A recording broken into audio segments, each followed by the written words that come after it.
장미는 수많은 신화와 전설 속의 주인공으로서의 역할을 해왔을 뿐 아니라 인간의 역사와 함께 해온 꽃의 여왕이라고 불리웁니다. 그 아름다움과 향기만으로도 많은 서사를 갖고 있지만 꽃으로부터 얻은 에센셜 오일은 오랫동안 사랑받아 왔고 영혼의 치유제로 기능해 왔습니다. 클레오파트라는 매일 장미꽃잎을 띄운 우유로 목욕을 했다고 합니다. 피부를 부드럽고 향기롭게 유지하기 위함이었죠. 침실에도 오일을 가득 뿌렸고 온몸에서 인간의 냄새가 아니라 여신의 향기가 난다는 찬사를 듣기도 하였습니다. 안토니우스를 유혹하기 위해서도 로즈 오일을 사용하였는데 그것은 로즈 오일이 마음의 문을 열어 친밀감을 높이고 성적인 에너지를 회복하는 데 도움을 주기 때문이었습니다. 1kg의 오일을 얻기 위해서는 약 3, 4톤에 달하는 수백만 송이의 장미꽃이 필요합니다. 그래서 한편으로는 액체 황금이라고도 불립니다. 그에 걸맞게 하나하나 열거하기 어려울 정도로 많은 효능을 가지고 있으며 피부 미용에 탁월한 효능을 가지고 있을 뿐 아니라 특히 여성 건강의 수호자로 여겨지고 있습니다. 수백만 송이의 장미가 응축되어 만들어진 오일 한 방울을 사용하는 것은 대지의 생명력과 수천 년간 이어온 인류의 지혜를 내 몸 안으로 받아들이는 신성한 의식과도 같습니다. 장미는 기독교 문화가 지배하는 유럽 문화권에서는 가장 강력한 상징물이었습니다. 장미는 성모 마리아를 상징하는 꽃이었기 때문에 통치의 정당성을 의미하는 메시지였으며 그 가시는 군사적 경고와 힘을 상징하였습니다. 영국은 프랑스와의 백년 전쟁에서 최종적으로 패배하며 유럽 대륙의 영토를 대부분 잃고 말았습니다. 패배의 책임론과 함께 왕위 계승권이 누구에게 있는가의 문제로 귀족들 간에 대립이 생기게 됩니다. 붉은 장미를 문장으로 사용한 랭카스터 가문과 흰 장미를 문장으로 사용한 요크 가문이 충돌하여 30년간 전쟁을 겪게 됩니다. 마침내 랭카스터 가문의 헨리 튜더가 최후의 전투에서 승리하며 전쟁을 끝내게 되는데 그가 곧 튜더 왕조를 탄생시킨 헨리 7세입니다. 이때 헨리 7세는 분열된 국가의 통합을 위해 요크 가문의 엘리자베스와 결혼하며 더 이상 전쟁은 없다는 선언을 하게 되죠. 한편으로는 붉은 장미와 흰 장미를 합친 새로운 문장 튜더 로즈를 만들었습니다. 장미의 통합이라는 아름답고 강력한 상징물을 통해 국민들에게 평화에 대한 희망을 심어주었던 것입니다. 장미는 때로는 아름다움과 사랑을, 때로는 가시돋친 비밀이나 슬픔을 상징하며 영화 속에서 강력한 소재나 상징으로 쓰이곤 합니다. 슈테판 츠바이크의 소설 베르사유의 장미에서 아이디어를 얻어 이케다 리오코가 창작한 만화 베르사유의 장미.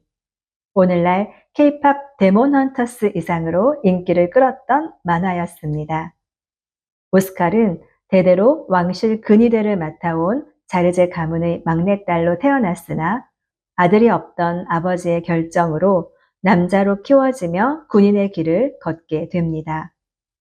오스트리아의 공주 마리 앙뚜아네트가 프랑스의 루이 16세와 정략 결혼을 하기 위해 프랑스로 오게 되고 오스칼은 근위대장이 되어 그녀를 보좌합니다. 앙뚜아네트는 스웨덴 귀족 페르젠과 운명적인 사랑에 빠지지만 그것은 이루어질 수 없는 사랑이었습니다. 오스칼 또한 페르젠을 연모하게 되지만 남장을 한 군인으로서 자신의 마음을 숨긴 채 묵묵히 그들을 지켜봅니다. 사치스러운 귀족 사회와 달리 프랑스 민중은 기아와 세금에 시달리며 왕실에 대한 분노를 키워갑니다. 오스칼은 이 과정에서 귀족 사회의 모순을 목격하며 가치관의 혼란을 겪습니다. 오스카를 유년 시절부터 그림자처럼 곁을 지켰던 하인 앙드레는 신분의 차이에도 불구하고 목숨을 바쳐 오스카를 사랑합니다. 오스칼은 뒤늦게 앙드레의 진심을 깨닫게 되고 그들만의 사랑을 약속한 뒤 귀족의 지위를 버린 채 평민으로 구성된 프랑스 위병대로 자원해 떠납니다. 1789년 7월 14일 프랑스 혁명이 일어납니다. 오스칼과 앙드레는 국왕의 군대가 아닌 민중의 편에 서서 총구를 돌립니다. 이 치열한 전투 속에서 앙드레가 먼저 전사하고 오스칼 역시 바스티유 함락 직전 총탄을 맞고 장렬히 전사합니다. 혁명군에 의해 베르사유 궁전은 점령되고 루이 16세와 마리 앙뚜아네트는 단두대에서 처형당하며 화려했던 프랑스 왕정은 막을 내립니다. 이 작품에서 장미는 단순히 아름다운 꽃을 넘어 격동의 시대를 살았던 인물들의 삶의 방식과 운명을 상징하는 중의적인 의미를 담고 있습니다. 오스칼은 주로 백장미로 상징됩니다. 여성으로 태어났으나 남성으로 살아야 했던 운명과 차가울 정도로 굳은 신념이 순백의 백장미의 이미지와 연결됩니다. 프랑스 혁명이라는 불꽃 속에서 자신의 모든 것을 버리고 시민의 편에 서서 산화하는 모습은 가장 순수한 형태의 정의를 상징합니다. 프랑스 왕비인 마리 앙뚜아네트는 화려함의 극치인 빨간 장미를 상징합니다. 절대 왕정의 화려한 정점에서 꽃피었으나 결국 혁명의 칼날 앞에 지고 마는 비극적인 운명을 나타냅니다. 페르젠과의 금지된 사랑, 그리고 왕비로서 누렸던 화려했던 삶을 가장 잘 드러내는 색상입니다. 로잘리는 복수심에 불타던 시기에 흑장미에 비유되기도 합니다. 귀족사회의 부조리 속에서 고통받던 평민층의 분노를 상징하며 화려한 궁정의 장미들과 대조되는 강인한 생명력을 보여줍니다.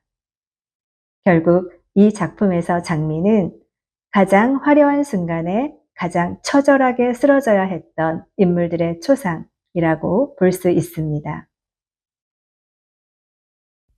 장미는 서양 미술사에서 가장 사랑받아온 꽃 중의 하나로 시대와 화풍에 따라 신성함, 덧없는 아름다움, 혹은 강렬한 생명력 등 다양한 의미로 그려졌습니다. 반 고흐는 생의 마지막 시기인 생레미 요양원에서 장미를 주제로 한 그림을 남겼습니다. 우리가 흔히 아는 고흐의 강렬한 노란색 대신 이 작품에서는 부드러운 초록색과 흰색이 주를 이룹니다. 고흐 특유의 붓터치로 장미의 생동감을 표현했으며 그의 불안한 내면보다는 오히려 차분하고 평온한 분위기가 감도는 걸작입니다. 19세기 프랑스에서 꽃이 화가로 불렸던 앙리 황탱 라투르는 장미 정물화의 대가입니다. 화려한 기교보다는 사실적이고 정적인 묘사를 통해 장미 본연의 우아함을 극대화했습니다.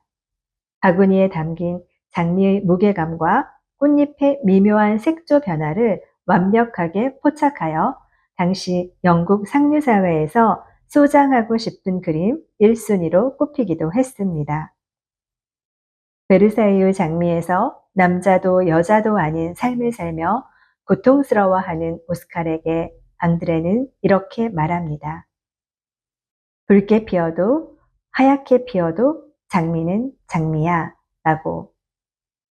로미오와 줄리엣에서 원수 집안인 몬테큐 가문의 로미오를 사랑하게 된 줄리엣은 이렇게 말합니다.